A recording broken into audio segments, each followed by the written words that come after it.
Jai students, now in a first part of this chapter, The Adventures of Toto, we read that grandfather is very fond of collecting pet in his private zoo, and one day he brought mischievous baby monkey named Toto, whom he hid from grandmother.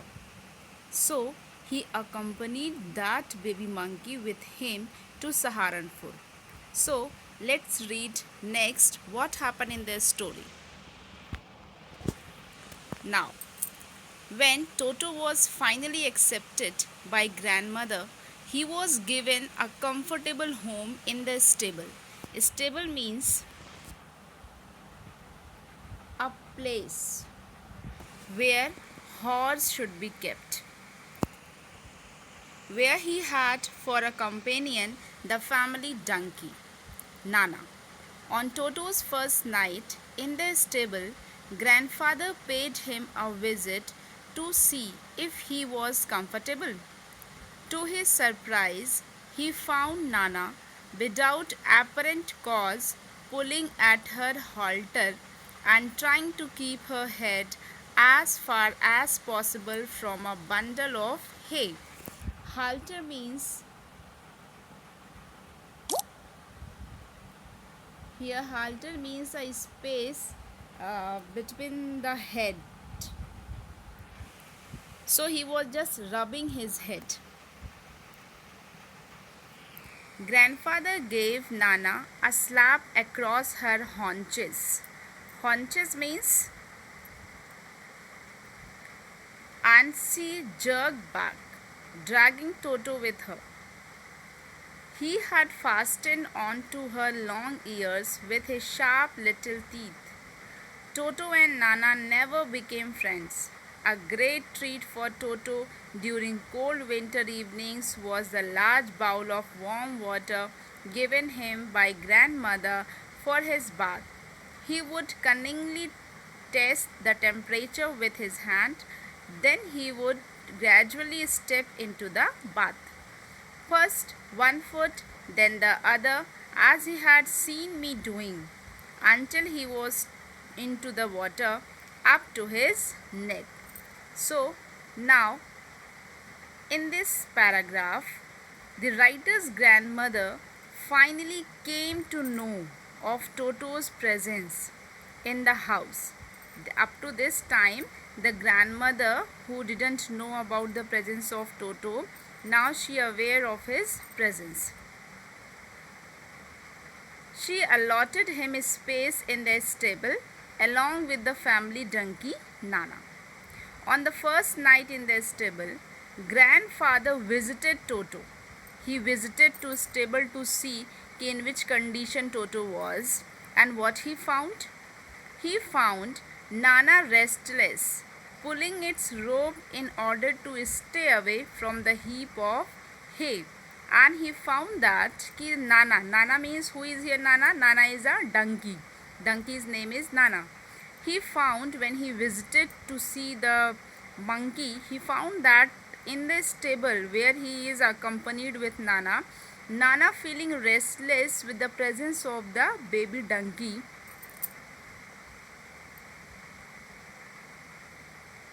and now grandfather hit Nana on the back in order to stop it. And what Nana is doing? Nana is pulling her ropes to try herself to keep away from the monkey. So when the grandfather visited, he just slapped the Nana. Nana jumped back with a jerk and Toto was dragged along with her. And as Nana jumped back with the effect of the slap, the Toto was also tied with the same rope. So when the donkey Nana jumped, the monkey Toto also dragged with that the same rope.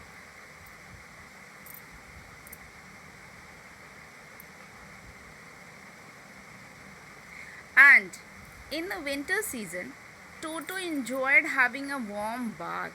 he would pretend to be selfish, and before starting his bath, he would check the temperature of the water. He would copy the writer and stepped into the tub. As whenever the writer was going to take his bath, Nana was observing and watching him, so that what the writer had done doing his bath, in the same situation or in the same way, Toto also doing the same actions as grandfather, as the writer did.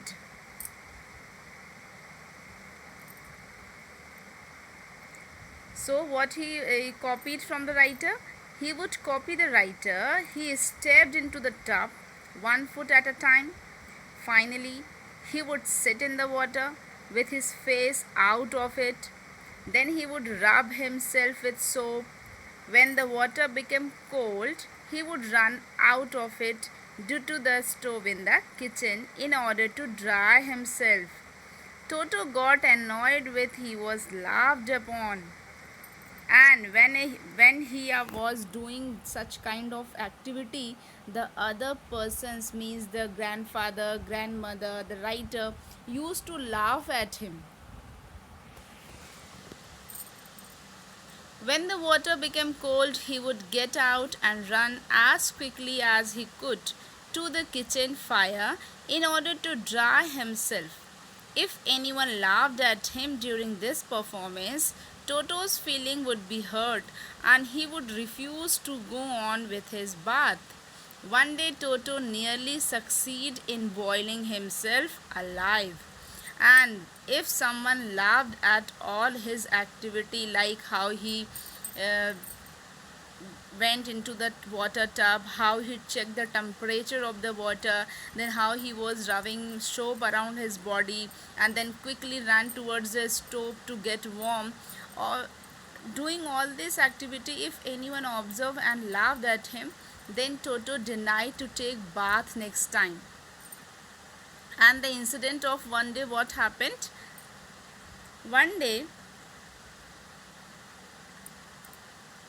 the writer recollects an incident when Toto had almost boiled himself.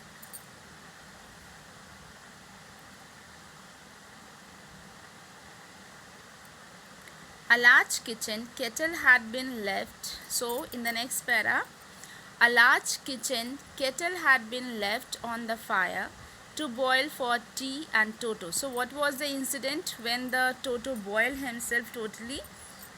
A large kitchen kettle had been left on the fire to boil for tea and Toto. Finding himself with nothing better to do, decided to remove the lid.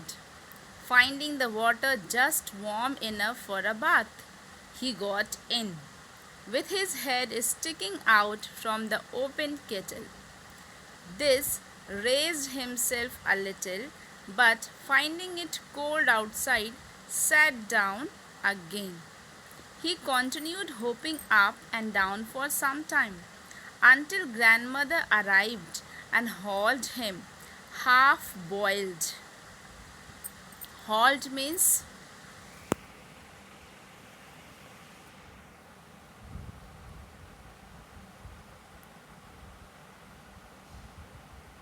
yes, the word hauled. Hauled means to pull out. Half boiled out of the kettle. So the writer remember one incident when Toto burned himself. What happened and what was the incident? The incident is, one day in a large kettle, water was boiling on the stove. Toto climbed up to the stove and removed the lid from it. He felt that the water was warm enough for him to take a bath. He entered the kettle with his head out of it. When the writer started boiling, it became hot for Toto. He thought of coming out of the kettle, but as the temperature outside was cold for him, he stayed in it. Toto kept on jumping in the kettle for a while. It was when the writer's grandmother arrived that she took the half-boiled monkey out of the kettle.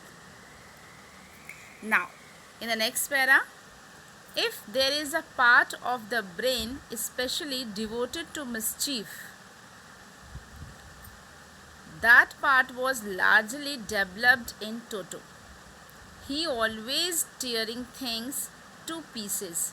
Whenever one of my aunt came near him, he made every effort to get hold of her dress and tear a hole in it. So the writer here said that that baby monkey Toto was so much mischievous. One another incident he here dealt. He said that if there is a part in our brain that governs our ability to create mischiefs, that part in Toto's brain was highly developed, as he had a great capacity to do mischiefs. He was always busy doing mischiefs. Whenever the writer aunts passed him, he tried to tear their dresses. And one of the most favorite job of the Toto is he always used to tear the things into pieces. Now, in the next para, one day at lunchtime, a last dish of pulao stood in the center of the dining table. We entered the room to find Toto stuffing himself with rice. So what happened one day? As it is an incident of a day. One day at a lunchtime, a last dish of pulao stood in the center of the dining table, and we all are entered into the room to find what they find or they observe. They found that Toto is stuffing himself with rice. One of my grandmother screamed and Toto threw a plate at her. One of my aunt rushed forward and received a glass of water in the face.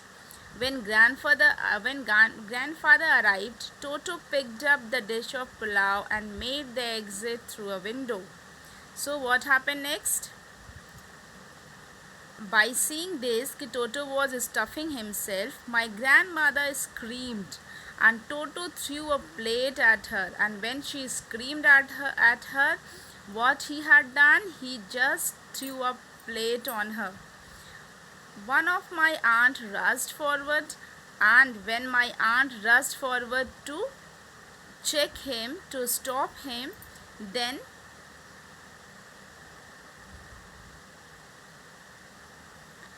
he received a glass of water in his face. So Toto attacked my aunt with a glass of water. When grandfather arrived, Toto picked up the dish of pulao and made his exit through a window.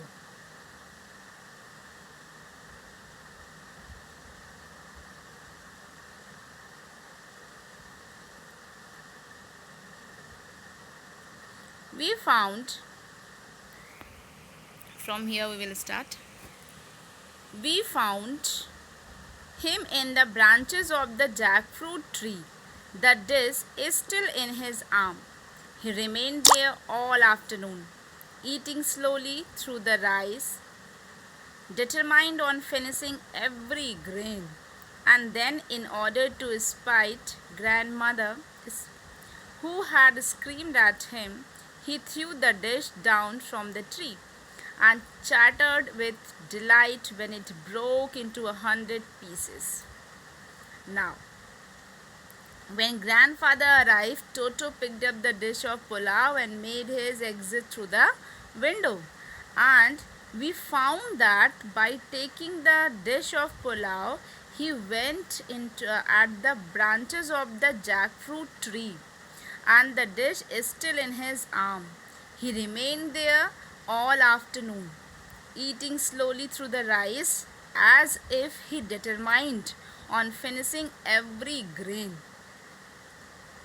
And then, in order to spite grandmother, spite means a desire to hurt or annoy. Spite means a desire to hurt anybody or make anybody offend. So In order to spy grandmother, who had screamed at him, he threw the dish down from the tree and chattered with delight when it broke into 100 pieces. Chattered means the sound made by monkey. Chattered means the sound made by monkey. Now, what happens in the next para? Obviously, Toto was not the sort of pet we could keep for long. Even grandfather realized that.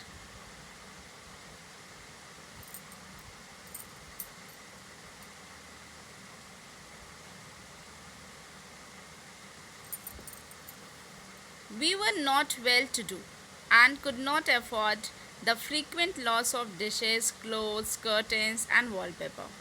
So grandfather found the Tonga driver and sold Toto back to him for only 3 rupees. Now, at the last para, the writer said that we finally accepted it. Ki Toto was not a sort of pet, was not a type of pet we could keep for long.